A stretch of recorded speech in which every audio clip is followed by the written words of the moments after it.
afternoon, I'm Marc, I'm the host of the Channel Chat podcast show, and today I have the pleasure of James Griffin, the CEO, or the interim CEO actually, at Redstor in the studio. How are we doing? I'm doing great, Mark. Yeah, really good to be here. Thank you for turning up, James. Thank you for turning up. So, James, for the listeners that don't know Redstor and know your background, can you just give me a bit of an overview of Redstor and the business, and we'll go from there? Yeah, let me talk about the business, not the product, for a second. So, Redstor, we've been in business for just under 25 years now. Brilliant business, HQ'd in Reading, and what we do is we provide backup to MSPs across the world. Globally, yeah. Okay, and 25 years doing it. Yeah, 25 years doing it. We think we're the best in the world at what we do as well. Great. Got to say that. But let's take it right back to the beginning, because when I sort of get people in the studio, I like to find out how they got in tech, and it's an interesting story because I started looking at your background and I thought, this gentleman isn't a graduate. He hasn't come straight from some sort of red brick university. But he's obviously made it to the top, and there'll be a lot of people out there that want to emulate your story. So tell me how you got into tech. Well, I fell into it. If I'm completely honest, I fell into it. So I was doing door-to-door and telephone advertising sales, actually selling car advertising. I used to phone people up and say, is your car still for sale? And they'd say, yes. And I'd say, great, well, why don't you advertise it with a better advertiser? And frankly, that's dead end. It was boring and didn't pay very well. And I was hearing about all this exciting technology. I was 16 at the time, a child. I'd left school at 16. Right. And didn't have really enough money to take out girls and, have fun. So I heard about these roles in tech, and I saw a job in the local paper with a company called Graphics, which is a Mac reseller. And met the MD, Tony. We got on because we both enjoyed rugby. He was a Bath fan, I'm a Gloucester fan, so we should have really had a fight. But we got on, and he said, come and join. I haven't got a job for you, but I'll find something useful for you to do. So that was my first... so you didn't even know what you were going to do? No, I just knew it was literally turned up. In tech. Right. Which was better than selling car advertising. So... and were you a techie? Were you interested in tech? Until that point. Tech just went completely past me. The whole, PC revolution, all of that stuff, not interested. I was into sport, rugby, football. That was really my two callings. In fact, mostly rugby. So I'd never I always thought of techies as geeks and weirdos, quite frankly. But geeks and weirdos with nicer cars and nicer things than me. So there was some attraction there at 16. I loved that little job, actually. I loved working for Tony. He was such a great guy, such a good company. And I left as a qualified Mac engineer. Wow. So, back when they weren't plastic and you actually needed to take them to pieces to fix them.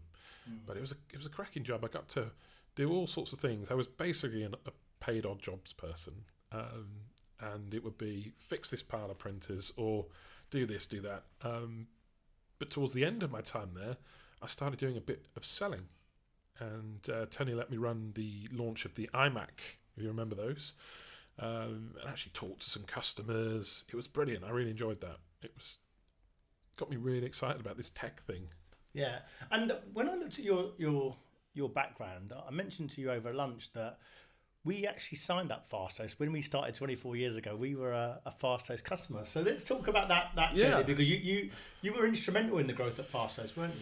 Yeah, I mean, I had a great time at FastHost, which came sort of probably 4 years after Graphics. I went to FastHost via PC World, where one of my customers was basically looking to buy a load of servers to start this internet company, and we got chatting, and I joined FastHost as employee number 13. Wow. Okay. Which was great, and I joined as a technical salesperson.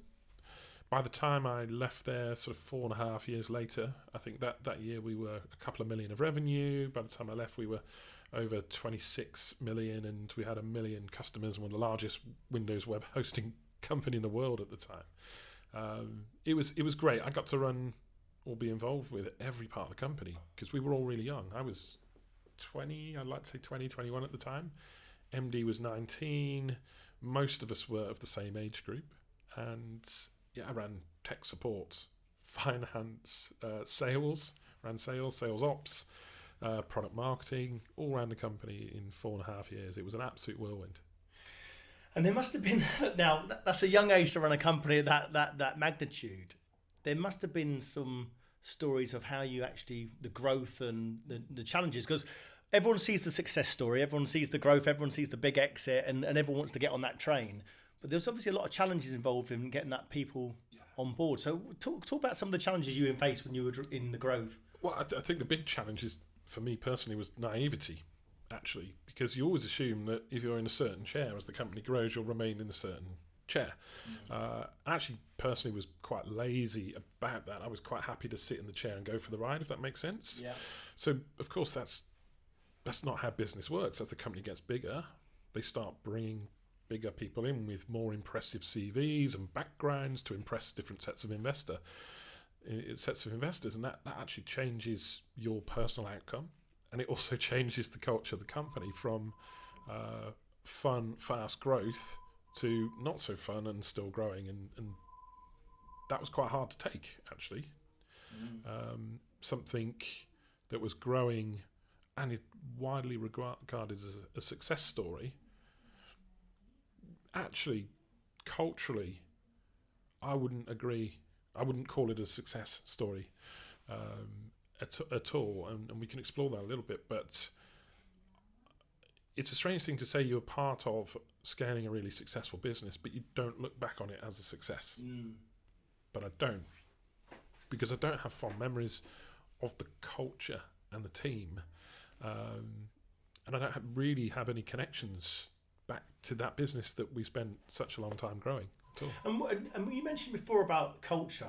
You know, do you believe culture is the people in the business? Because people can talk about, and it's been talked about on this podcast so many times, ping pong table, darts tables, water coolers, beer taps, all that sort of stuff. But when it comes down to it, is the people that issue is the culture, isn't it? Yeah, I think it's the people and how you treat the people from the top. So, you know, I think in a lot of businesses, people are really well looked after. They are part of the business. They feel that they own it. Sadly, in quite a few business, and I would say at Fastos, people were more units of currency to deliver an outcome. Right.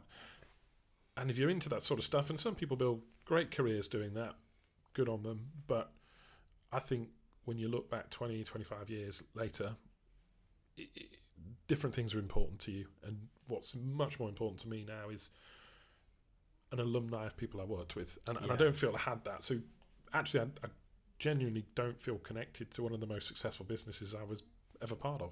Really? Which is strange.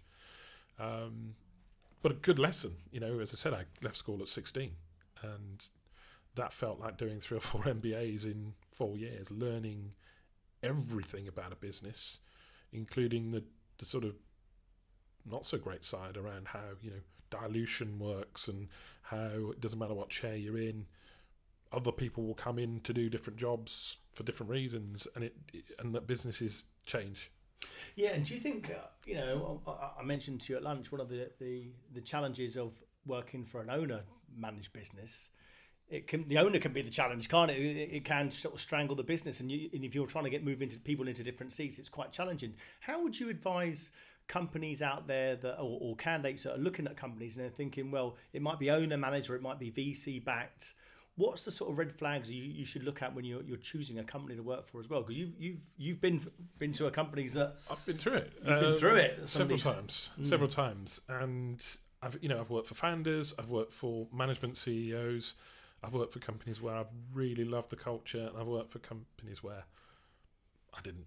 Let's face it. And I think the difference between the two is I didn't do enough due diligence.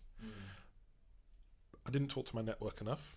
I didn't ask questions about what's life really like. What I was sort of drawn in by, if you like, was the amazing mission and the amazing opportunity, and honestly, sometimes the equity, and that's a big thing in tech, is you can go chasing equity as well. It is easy to get distracted by that when people bandy figures around, especially if you're in your early part of your career, is hey, take 1% or 2%, all these big numbers, and you start to think, well, a few years of work and I'll be retiring in my 20s, and it never works out like that. So it's about priorities, and I do think it takes a while to learn those priorities. I think I was lucky to go through the experiences I did, because as I got into my 30s, I sort of knew what I wanted to pick in my priorities. But there's so much opportunity in tech. There's so much. I think you just got to back yourself, and not so self-short. Equity, yes, but there are great investors out there. There are great founders out there, and there are great teams out there. And just be diligent and ask a lot of questions before taking the plunge.